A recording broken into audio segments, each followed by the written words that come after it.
Bismillahirrahmanirrahim. Assalamualaikum warahmatullahi wabarakatuh. Alhamdulillahi rabbil alamin. Wassalatu wassalamu ala rasulillahil karim Sayyidina Muhammadin al-amin wa ala alihi wa sahbihi ajma'in wa ba'd. Salat itu wajib, teman-teman. Kenapa diwajibkan? Kenapa harus dipaksa? Dan kenapa ketika seorang meninggalkan salat jadi dosa? Karena di dalamnya bukan ada beban, tapi ada kasih sayang Allah yang memaksa kita karena Allah sayang pada kita untuk mendapatkan keistimewaan itu. Satu, ada ketenangan. Tadi, yang gak mau dilepas dengan kekayaan. Kaya dan tenang. Salat itu yang pertama diberikan, bukan dunia dulu, kecil dunia itu. Tapi tenang dulu. Anda dikasih dunia sebesar apapun, gak tenang hatinya, gak enak terimanya. Karena itu kalau Anda sholat membawa dunia terlalu kecil. Makanya yang paling enak itu ketika sholat itu merasakan ketenangan. Teman-teman gak percaya silakan ya. Karena itu ada ajaran di Quran tuh gini. Kalau sedang ada masalah, ambil wudhu, hadap kiblat, sholat aja.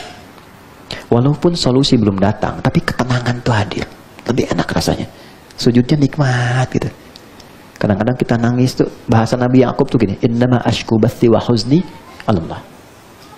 Ya, innama ashku bathi wa huzni, saya tuh kalau curhat, saya punya masalah, bahkan kesedihan saya tumpahkan di atas sejadah ilallah, kepada Allah. Jadi bukan di atas Instagram, bukan di YouTube. Siapa yang suka tolong aminkan ya. Tambah masalah, tangkan sajadah, ambil wudhu, sholat. Itu dahsyatnya Allah kasih ketenangan pada jiwa kita. Nanti kalau sudah tenang, itu pelan-pelan muncul solusi. Datang gitu. Satu. Oke? Nah, ini satu. Dan ketenangan itu mahal. Ini. Yang kedua, kalau sudah tenang, perilaku kita berubah. Demi Allah saya katakan, pasti berubah. Ya. Teman-teman, suaminya kalau sedang nggak tenang, perilakunya nggak normal. Ya kan? Seperti istri pun kalau sedang nggak tenang, nggak normal. Permintaannya macam-macam. Ya kan? Anak juga begitu. Tapi kalau tenang, tindakannya pasti akan berbeda. Jadi syahwatnya bisa ditekan, keinginan pikirannya pun bisa terarah.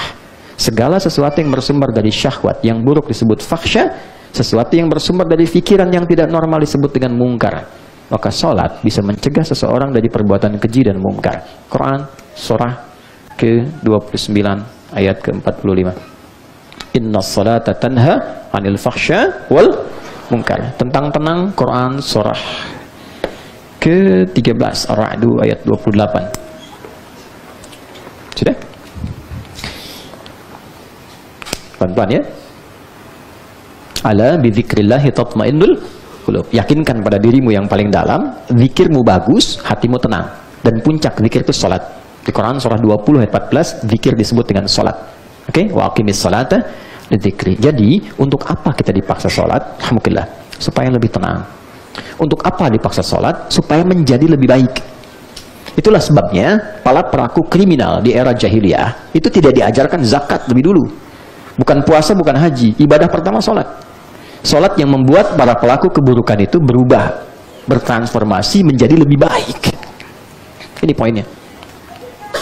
Kita belum bicara tentang doa, tentang dunia, karena itu kecil. Kalau sholatnya bagus, teman-teman, dengan maknanya, Anda kebayang nggak? Abdurrahman bin Auf tuh, cuman mengamalkan berdiri dalam sholat, itu bisa merubah hidup dia dengan harta yang begitu berlimpah. Dan tetap masuk surga. Kebayang nggak? Ini orang levelnya nomor 3 kayanya. Kaya itu kan 3 tingkatan. Kaya banget, kebangetan kayanya. Ini level kebangetan kayanya. Saya riset. Itu valuasi hartanya kalau sekarang dihitung, Abdurrahman bin Auf itu 14.000 triliun. Ini risetnya nggak sembarangan, di riset doktoral ya, dan diuji oleh 15 profesor. Itu 14.000 triliun. Bahkan ada yang menghitung lagi dengan kurs berbeda, 72.000 triliun. Ya, VOC itu waktu bikin saham digabungkan satu konsorsium, itu nyampainya 11.000 triliun. Saya pernah ke Delft, ke Utrecht, kemudian ke Delft, menduduki markas VOC kurang lebih 20 menit. Terdudukin lagi tuh, dudukin lagi kan. Nah, 20 menit lah kita lihat itu. Allahu Akbar. Nanti kapan-kapan main yang sana. Itu tempatnya kecil, lebih besar ini. Tempatnya kecil, masuk, dia sewa tempat kecil tapi gudangnya lebih daripada musyawarah. Tempatnya kecil, yang penting ada kantor kecil aja. di seberangnya nanti ada aliran sungai, kemudian sekarang jadi restoran, itu besar gudangnya.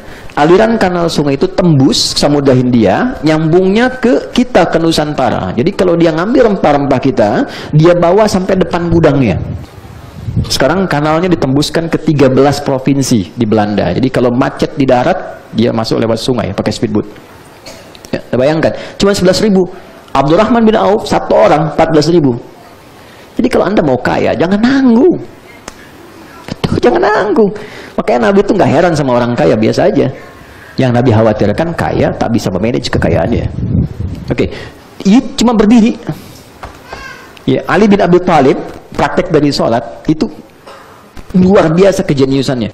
Sampai matematika tuh luar biasa. Ya itu pakar bidang matematika. Sayyidah Aisyah tuh pakar bidang kedokteran. Orang nggak banyak tahu itu. Imam Syafi'i pakar bidang kedokteran. Ya, ada pengarang kitab Bidayatul Mujtahid. Itu dikaji fikih komparasi, dikaji sekarang, itu penulisnya dokter bedah. Jadi orang sholat tuh bikin pintar. Dulu orang nggak ada sholat tuh jadi nggak pintar tuh nggak ada. Bikin pintar, bikin tenang, bikin hebat. Jadi kalau ada orang sholat tidak mendapatkan energi positif itu, berarti ada yang tidak tepat dalam penunaian sholatnya. Subhanakallahumma bihamdika nasyhadu an la ilaha illa anta nastaghfiruka wa natubu ilaik. Allahumma tubna ilaika taubatan nasuha ya arhamar rahimin.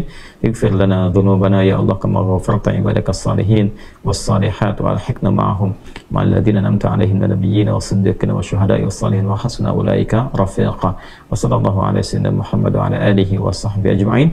Wa akhiru da'wana alhamdulillahi rabbil alamin. Assalamualaikum warahmatullahi wabarakatuh.